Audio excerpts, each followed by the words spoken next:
Existem condições de dores musculoesqueléticas crônicas que precisam da abordagem transdisciplinar.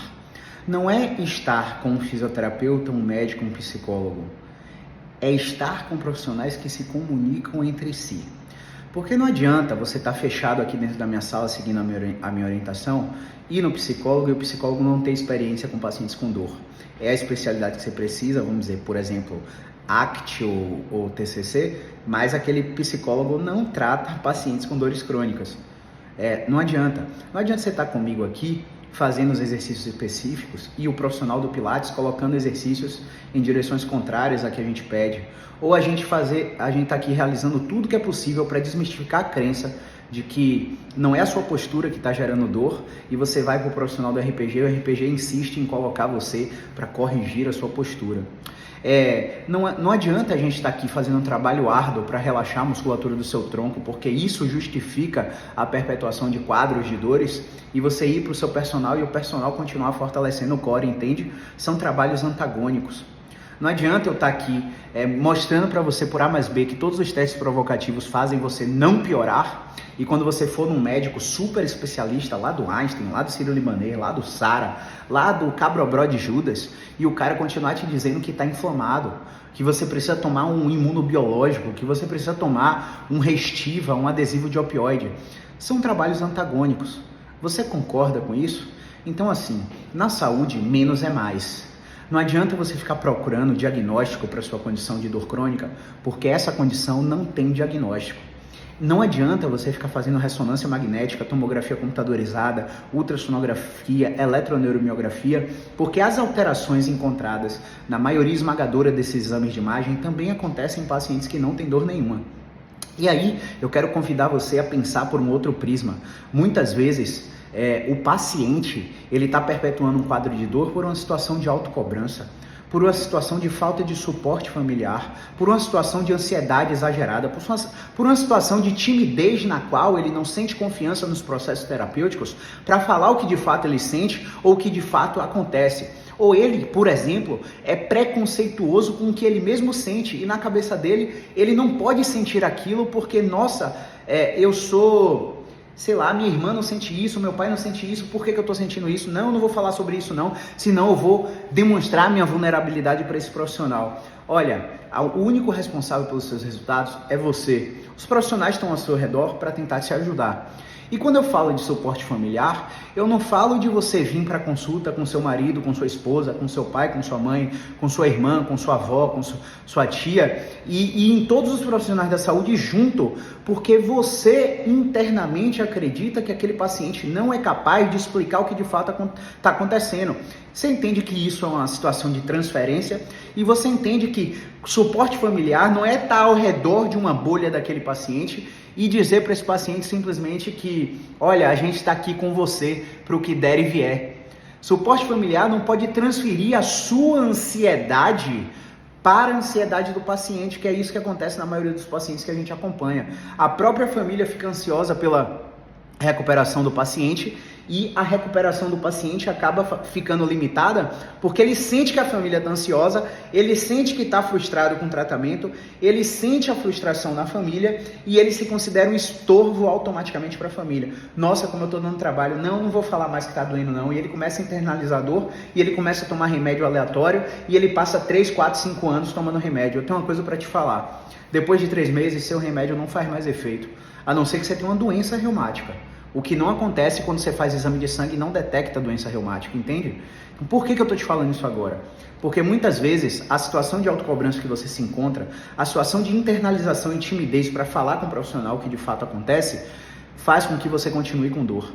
Então, muitas vezes, o paciente não sente a abertura do profissional, e aí tá tudo bem, não é sobre a fisioterapia, não é sobre a psicologia, não é sobre a medicina, é sobre você escolher o profissional no qual você tem empatia.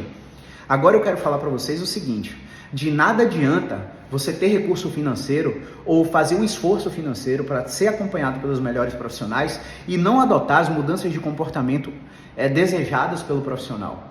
O seu sistema analgésico, ele só vai melhorar quando você parar de dar estímulo de fora. Isso quer dizer que não adianta você ficar tomando Dorflex, dipirona, nimesulida, arcóxia, celebra, lírica, gabapentina, prebictal, restiva, tramadol, tramal, mioflex, ciclobenzapina, porque o seu sistema nervoso já não gasta mais energia para regular sua dor, porque você está tentando regular a dor com estímulo externo e o organismo é extremamente inteligente. Ele vai entrar em retroalimentação e em retroalimentação ele vai parar de gastar energia para controlar sua dor. Ele só vai voltar a se esforçar para controlar sua dor quando os remédios não estiverem mais no seu organismo.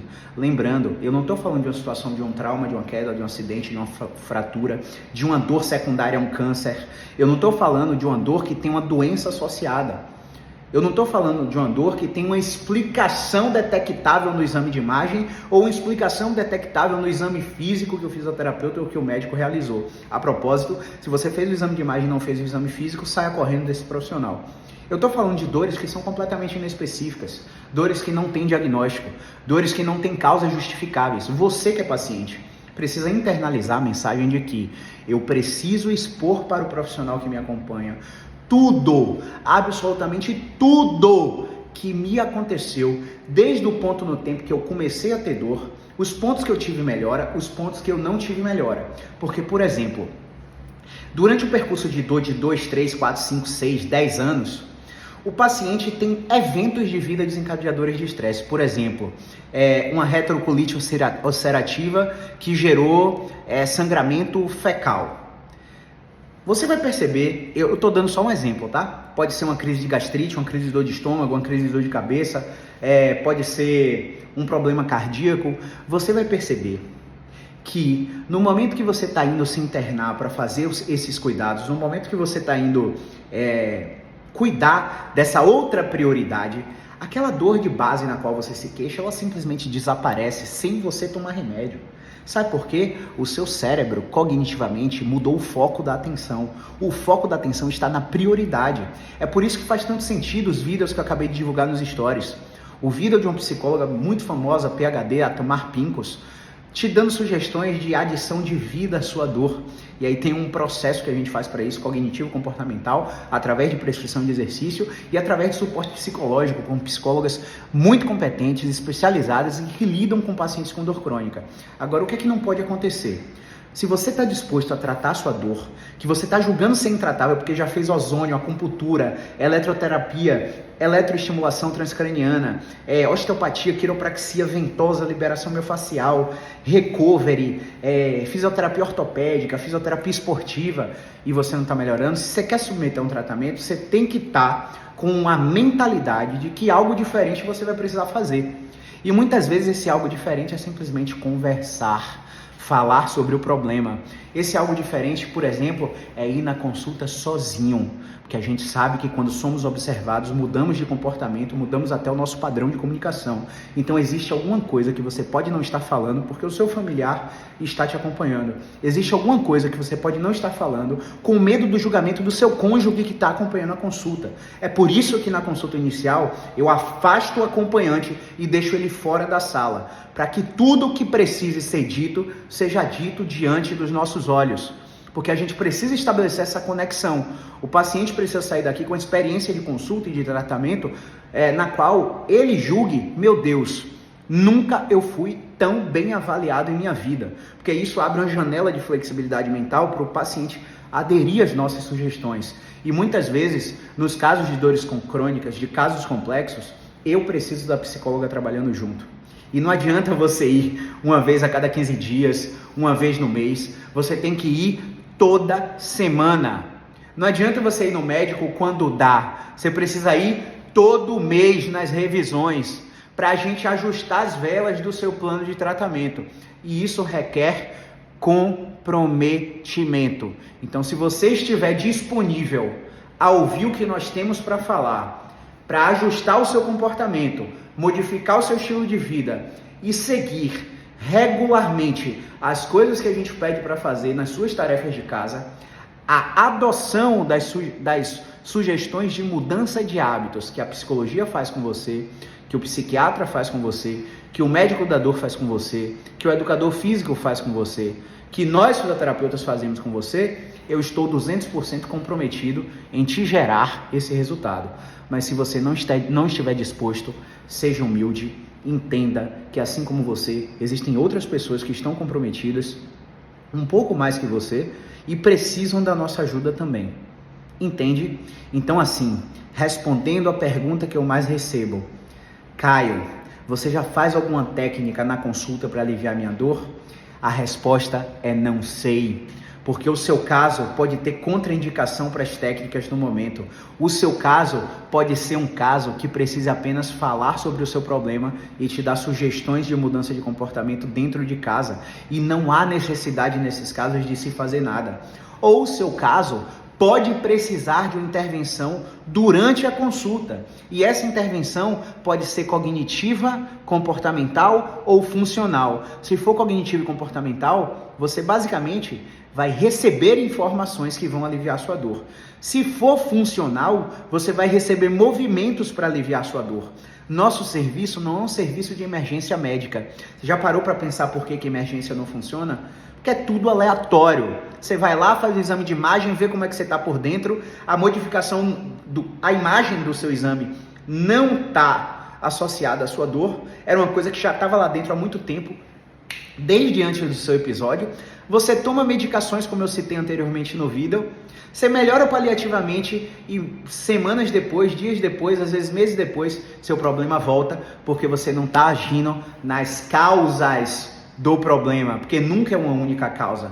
Entende? Já parou para refletir? Emergência não vai salvar sua vida. Medicação não vai salvar sua vida. Não transfira a responsabilidade do seu tratamento para os profissionais que te acompanham. Os profissionais que te acompanham estudam graduação, pós-graduação, cursos internacionais para te dar a melhor sugestão científica terapêutica possível.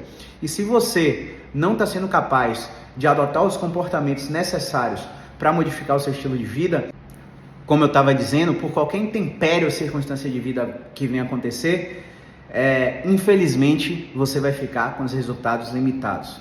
Nós estamos aqui para te ajudar, mas a sua parte nós não podemos fazer.